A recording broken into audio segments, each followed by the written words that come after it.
자, 그러면 우리 상식적으로 봅시다. 백신을 어떻게 만드냐? 우리가 에이즈 백신을 만들고 뭐 독감 백신을 만들어서 미리 독감을 주사를 맞는데 그 백신을 어떻게 만드나 알게 되면은 우리 과학이 어떻게 바이러스에 대응하고 있나를 알 수 있겠죠. 이 백신의 기본은 그런 거죠. 이 사람한테 미리 주사를 해서 바이러스처럼 생긴 백신을 주사를 하게 되면은 이 사람의 몸은 마치 바이러스가 들어온 것처럼 알고 이 안에 면역을 준비를 합니다. 즉 미리 면역을 준비시키는 것이 백신입니다. 백신은 크게 사백신, 즉 병원균이나 바이러스를 죽여서 사람한테 주사하는 거죠.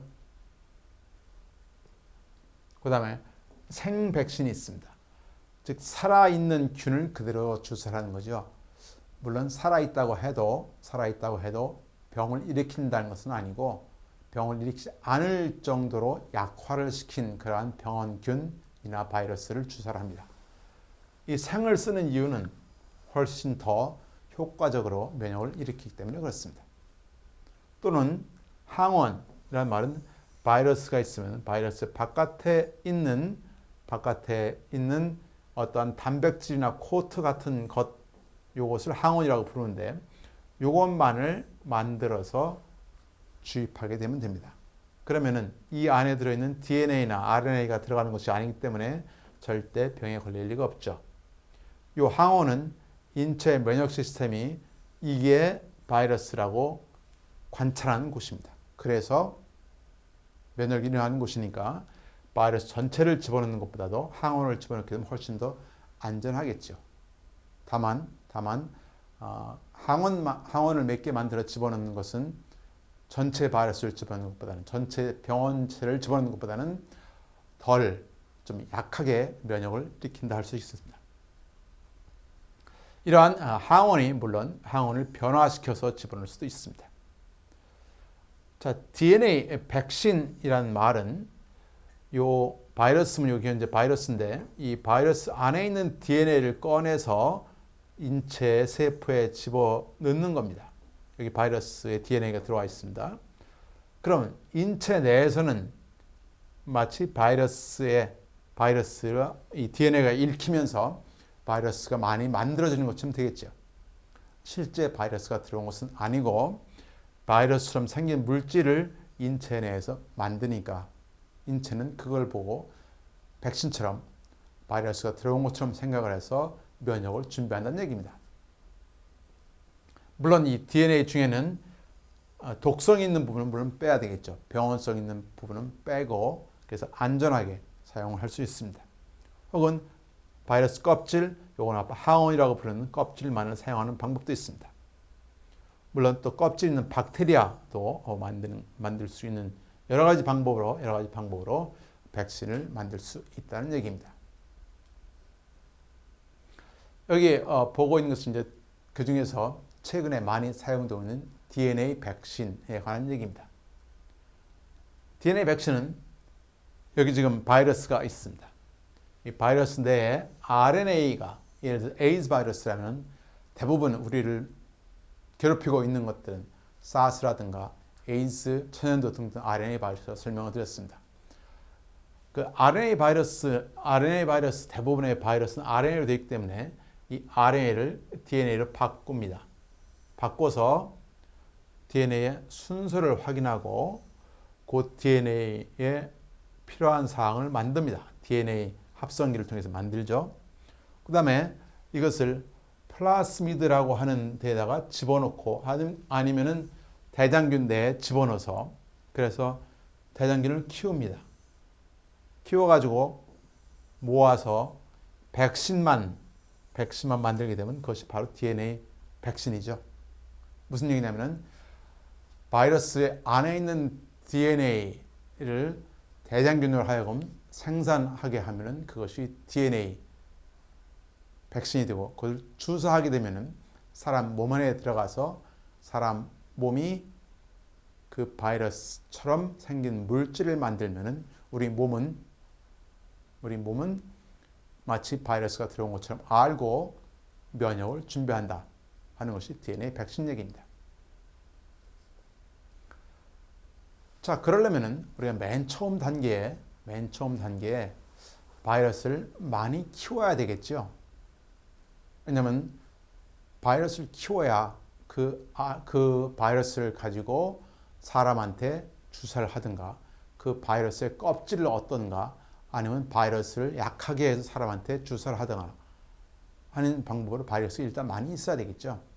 뭐 실험실 아주 조금 있는 것 갖고는 안 되겠죠. 그거를 많이 키워서 백신으로 만들어야 됩니다. 제일 많이 쉽게 쓰는 방법은 그림에서 보는 것처럼 계란을 배양하는 방법입니다. 즉 계란에다가 여기에다가 바이러스를 집어넣으면 이 안에서 이게 세포니까 계란 하나의 큰 세포니까 바이러스가 자라죠. 그럼 그 바이러스를 이제 바이러스를 모아서 이거를 죽이거나 이거를 뭐 약화시키거나 아니면 DNA만 꺼내서 이걸 갖고 백신을 만든다는 얘기입니다. 백신을 만드는 방법이죠. 이렇게 계란을 직접 이용하는 방법도 있고 아니면은 동물 세포를 키워서 그 안에서 바이러스를 많이 키우기도 합니다. 자, 다시 메르스 얘기로 들어가죠. 메르스는 공기에 의한 전파가 아니고 직접 닿아서 전파가 된다 라는 얘기를 했습니다. 낙타, 박쥐가 메르스의 숙주로 밝혀졌죠. 세계보건기구 WHO의 보고에 의하면 2012년 처음 발생된 매 수십 건에 걸치던 것이 조금씩 증가해서 4월 한 달 동안에 250건 급격히 증가했다. 2012년도에는 50% 정도가 낙타와 연관이 됐었지만은, 즉 동물이 대부분 감염이 됐었지만은 그 뒤로부터는 사람이 직접 접촉에 의해서 증가가 됐다. 즉 낙타를 만진 낙타를 탄 사람들이 감염이 된 것이 보통이었었는데 이제 그 감염된 사람이 다른 사람을 감염시키는 얘기죠. 즉 사람이 사람을 감염시키는 이야기입니다. 바뀐 거죠. 한 단계 더 넘어섰다는 얘기가 됩니다. 낙타는 사실 죄가 없습니다. 낙타는 자기 안에 바이러스가 들어와 있는 건데 낙타가 주범이 아니고 그 안에 들어있는 바이러스가 주범이라는 얘기죠. 낙타의 짝꿍인 바이러스가 사실 문제입니다. 동물에만 있던 그런 놈들이 사람의 몸에 침입해서 감염이 된다는 얘기죠. 지금 여기 에볼라 바이러스의 경우도 보고 있습니다. 에볼라 바이러스. 박쥐가 다른 동물, 원숭이나 다른 동물을 감염시켰고, 이거와 접촉한 사람들이 원숭이 고기를 먹거나 다른 동물의 고기를 먹던 사람이 감염이 됐다는 얘기 똑같은 얘기죠.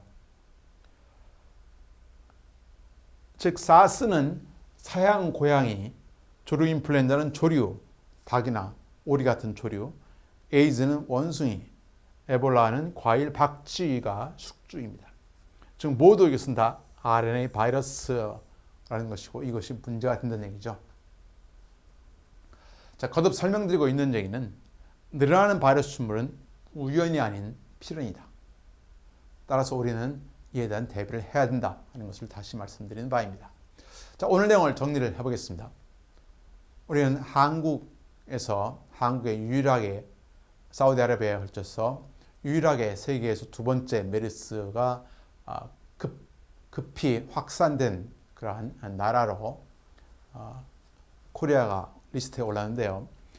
어떻게 보면 아주 좋은 교훈이었다고 보는 거죠.